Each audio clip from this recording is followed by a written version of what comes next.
What if I told you that a major political earthquake is brewing in Kenya?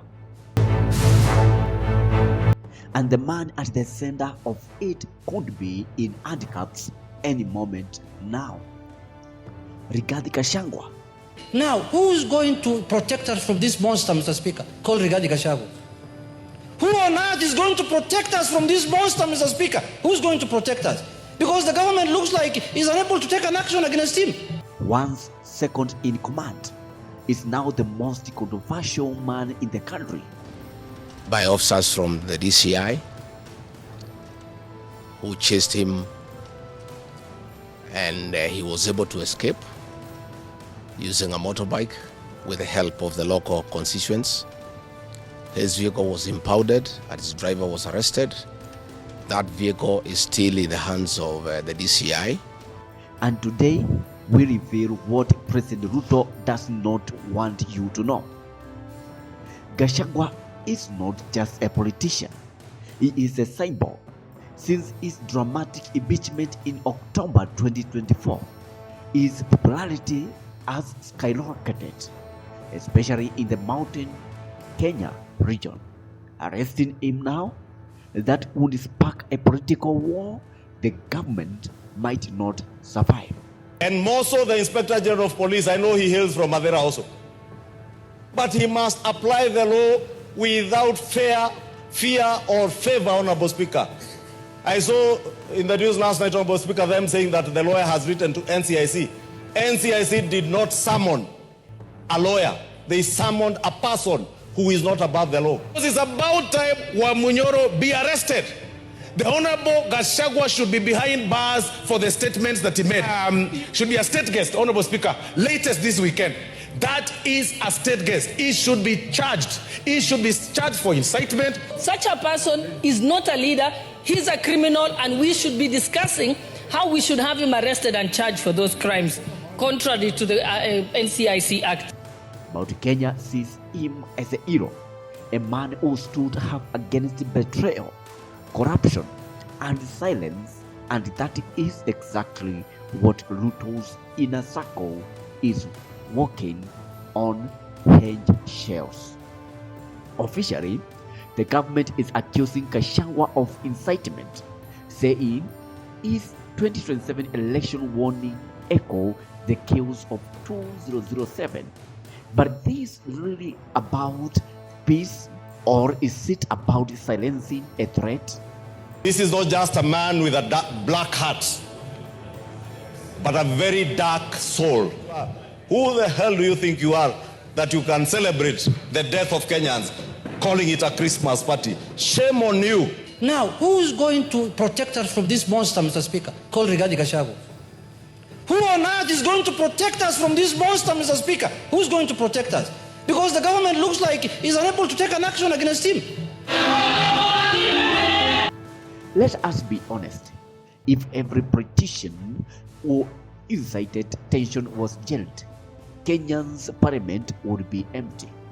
Sub-ethnic community are the ones behind the abduction of George Koibori, and they are the ones that were deployed in Kakamega to target the Honorable John Methu and Karungo Athangwa. Specifically, there were about 300 police officers who were deployed in Kakamega, but 20 police officers from the Nandi sub-ethnic community under the direct command of the Deputy Inspector General, Eliud Langat, and reporting to Kipchumba Murkomen and William Ruto, had been assigned to harm the Senator for Nyandarua and the Senator for Kiambu because of their vocal stand against this regime.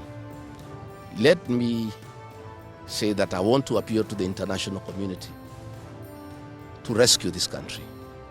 William Ruto has become a very vengeful dictator, and his activities are similar to the one by Dr. In Dada and Mobutu Sese Seko. And the level of impunity in this country, if the international community does not come through for the people of Kenya, we are going to have not just killings, but maiming of elected leaders. What has happened to the Honorable Koimburi is a very deliberate attempt by William Ruto, Kipchumba Murkomen, and Langat to scare leaders who speak out. It is meant to scare them.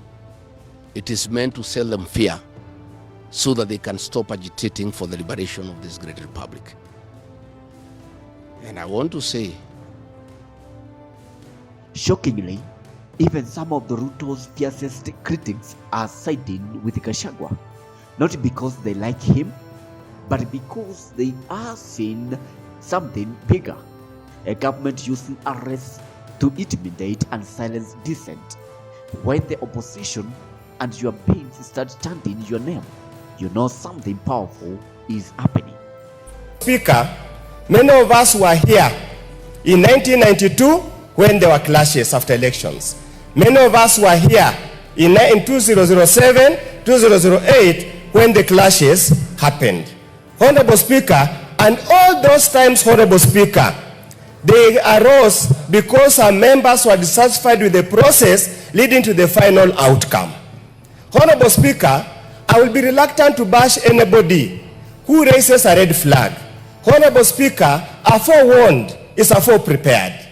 It is very insensitive for anybody in this country to believe that anybody who raises anything that could make better the management of the next election becomes a point to bash left, right, and center. Honorable Speaker, the danger we make in this country is to kill the messenger, hoping the message will go away. It is important we must listen. Even if the devil is talking to us, Honorable Speaker, allow the Kenyans to listen. There are obviously grievances. In the last election 2022, the charade that was Cherera for, I don't know, this category, is a matter, Honorable Speaker, should never be allowed to repeat in a decent and democratic country like Kenya. Honorable Speaker, we must learn from history. Henry Kissinger said, a nation and its leaders that does not learn from history is in danger of spiraling into anarchy. Honorable Speaker, it will be unfair. It will be like putting an ostrich hiding its head in the sand, believing that what happened in 2007, 2008 cannot happen in this country, Honorable Speaker. We are misleading ourselves. We are lying to ourselves. Let us not kill the message. Let's not kill the messenger, hoping the message will go away. Let's prepare for the next elections properly, adequately, and sufficiently to avoid any point anybody anywhere will feel that the election have not been held in a fair, transparent, and verifiable manner. The election, the appointment of managers of election, Kivuitu said he did not know who won the election. We went into war. If Baba Raila Amolo Odinga did not restrain himself in 2022, when the Cherera said four said this was not an election properly done, we would have done into abyss. I beseech you, I beseech the country, please remember the message, regard the messenger. You have already killed the messenger. I'm so surprised that men are running helter-scared of one single man who has got no vote, who has nothing. Men, style up. Thank you, Honorable Speaker. Sources close to the investigation reveal this is less about prosecution and more about pressure. Keeping Gachagua on leash sends a clear message to anyone thinking of challenging the system. We are watching you. The Honorable Rigathi GACHAGUA cannot say that I will not attend because there are others who have uttered things that they've not been summoned. Anyone who says that things should be summoned. But in law, you cannot say that I am not guilty because Otiende Amolo is also guilty. So, will Gachagua be arrested, or is this all a part of masterclass in political chess? One thing's certain, the storm is just beginning, and when it is, it won't spare anyone. If you think this arrest could change Kenya's future, hit that like button. Comment below.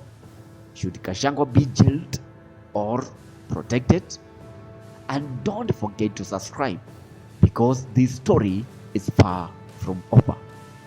This is Stephen, GC News.